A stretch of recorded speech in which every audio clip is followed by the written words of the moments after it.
Një sulm me dron rus i konsideruar si më i madh që nga fillimi i luftës në shkallë të plotë në vitin 2022 në Ukrainë, la të vrarë një grua në rajonin e Kievit dhe plagosi të paktën 3 persona, thanë autoritetet ukrainase mëngjesin e kësaj të diele, ndërsa Moska përshkallëzoi sulmet pas bisedimeve për paqe të premten.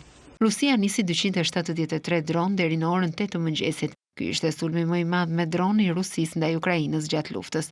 Në prag të përvjetorit të tretë të nisjes së sulmit në Ukrainë nga Rusia më 23 shkurt 2022, Moska nisi një rekord prej 267 dronësh në atë kohë.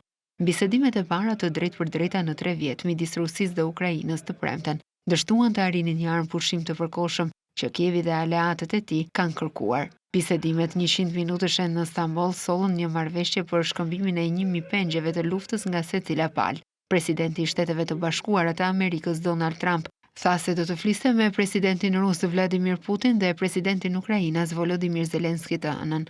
Kievi dhe rajoni përreth tij, si dhe pjesa lindore e Ukrainës, ishin në paralajmërime për bastisje për 9 orë rresht gjatë natës, përpara se ato të anuloheshin rreth orës 9 të mëngjesit. Njësitë e mbrojtjes ajrore u angazhuan disa herë, duke u përpjekur të mbrapsin sulmet, tha ushtria ukrainase. Ato shkatruan 88 dron gjatë natës.